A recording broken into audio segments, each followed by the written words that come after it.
आज तो जिम करके काफी थक गई। मधु जल्दी से मेरा जूस लेकर आओ। अपनी बड़ी बहन रूबी की आवाज सुनकर रूबी की छोटी बहन मधु किचन से रूबी के लिए मैंगो शेक लेकर आती है। इडियट, मैंने तुझे जूस लाने को कहा था, ये मैंगो शेक नहीं। तुझे नहीं पता हर रोज जिम से आकर मैं कौन सा जूस पीती हूँ? घर में आज सबके लिए मैंगो शेक बना था, इसीलिए मैंने तुम्हारे लिए भी एक गिलास रख दिया था। तो इसे खुद ही पी। कभी अपनी बॉडी देखी है? पता ही नहीं चलता किस शेप की है तेरी बॉडी। और एक मुझे देख, मोहल्ले में एक भी ऐसा लड़का नहीं है जो मेरे इस फिगर के पीछे दीवाना न हो।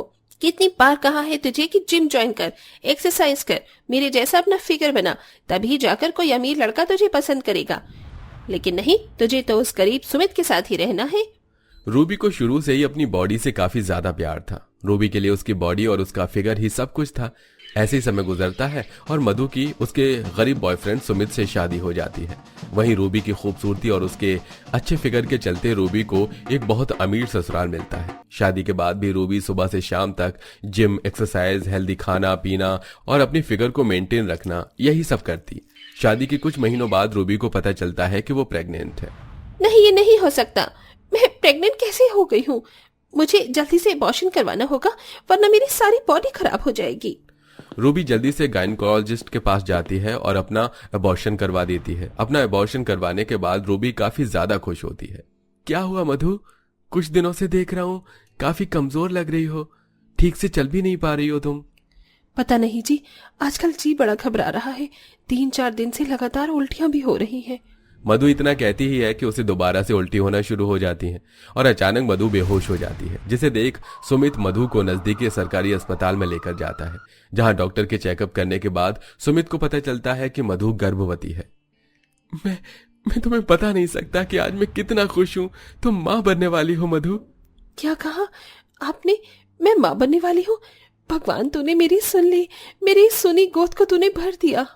मां बनने की खुशी की खबर से मधु काफी ज्यादा खुश थी, मानो उसे उसकी जिंदगी की सबसे बड़ी खुशी मिल गई हो।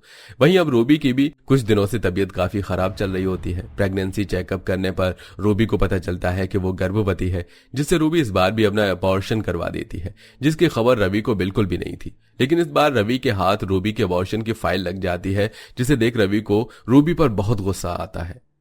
तुम्हारी हिम्मत कैसे हुई इतनी बार अपना अबॉर्शन करवाने की? तुमने एक बार भी नहीं सोचा वो बच्चा सिर्फ तुम्हारा ही नहीं मेरा भी है। तो उस बच्चे के लिए अपनी बॉडी शेप तो खराब नहीं कर सकती, और वैसे भी अभी मेरी एज ही क्या है माँ बनने की? एक औरत हमेशा बिना माँ बने अधूरी रहती है।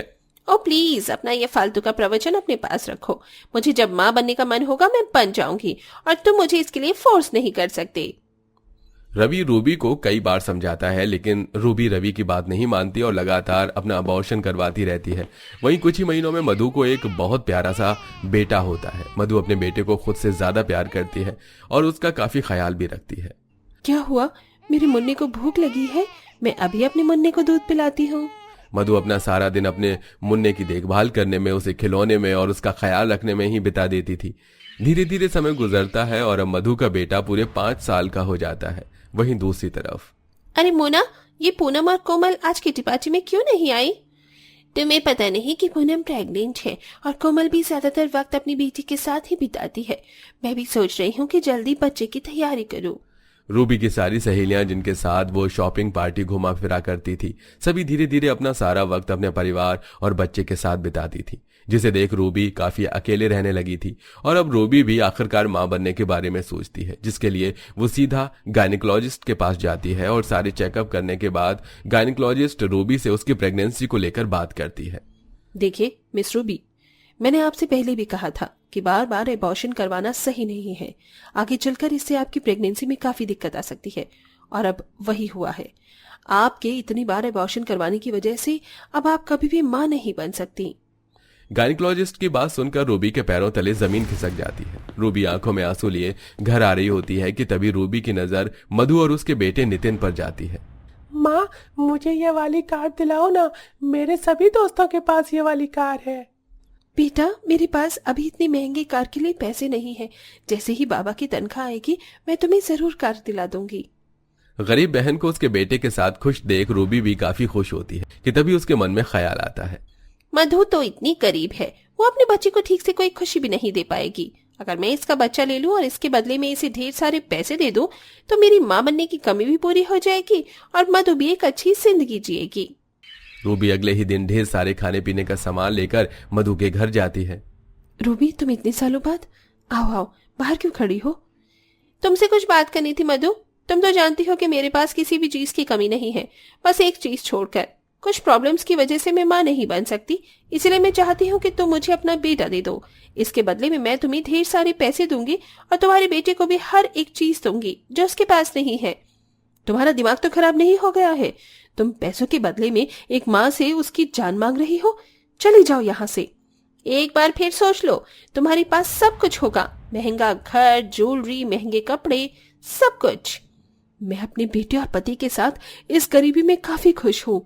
मुझे नहीं चाहिए, जाओ यहाँ से। मधु की बात सुन रूबी सीधा उसके पति सुमित के पास जाती है और उसे सारी बात बताती है। तुम क्या कह रही हो रूबी? मैं ऐसा नहीं कर सकता। इसके बदले में मैं 1-2 लाख नहीं, पूरे 50 लाख रुपए दूंगी, सोच लो। 50 लाख की बड़ी कीमत सुनकर सुमित के पैर डगमगा जाते हैं और अब वो उन पैसों के बदले चुपके से अपना बेटा रूबी को दे देता है। रूबी काफी अमीर होती है, इसलिए चाहकर भी मधु रूबी से अपना बच्चा वापस नहीं ले पाती। लेकिन क्या अपनी माँ के आंचल से दूर 5 साल का नितिन इस अमीरी में खुश रह पाएगा? अरे नितिन बेटा, मैंने आपके लिए इतनी टेस्टी टेस्टी चीज ऑर्डर करी है, pizza, burger, chow mein, chocolate, ice cream, लेकिन आपने तो कुछ भी नहीं खाया। आओ, मैं आपको अपने हाथों से खिलाती हूँ। मुझे कुछ भी नहीं खाना है, मुझे बस मेरी मम्मी के हाथों का खाना खाना है।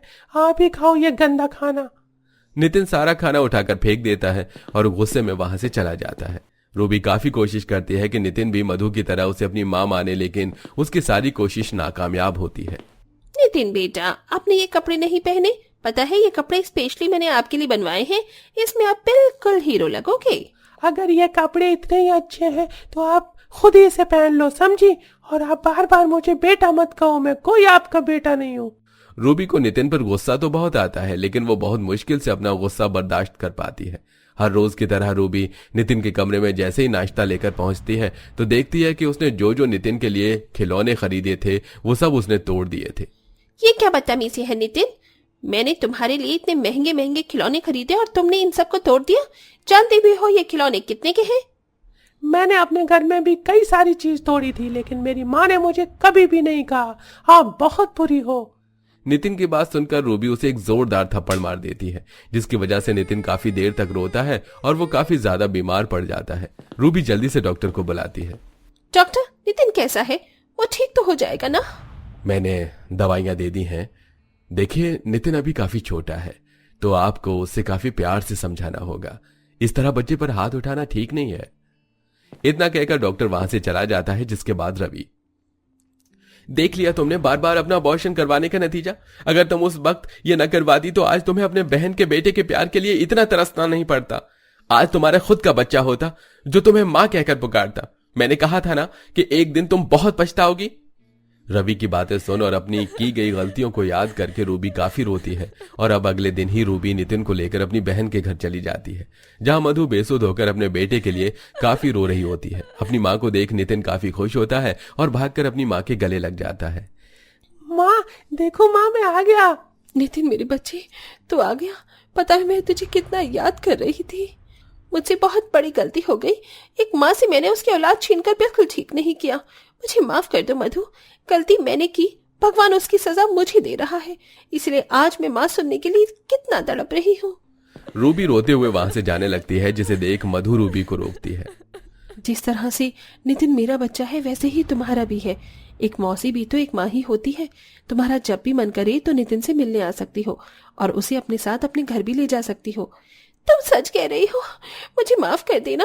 मैंने तुम्हारे साथ इतना सब कुछ किया, लेकिन उसके बावजूद भी तुम मेरे लिए इतना कर रही हो। रूबी जल्दी से मधु को अपने गले लगा लेती है, जिसके बाद रूबी हर रोज नितिन से मिलने आती, उसे अलग अलग जगह पर घुमाने ले जाती और एक माँ की तरह ही उस पर प्यार लुटाती है।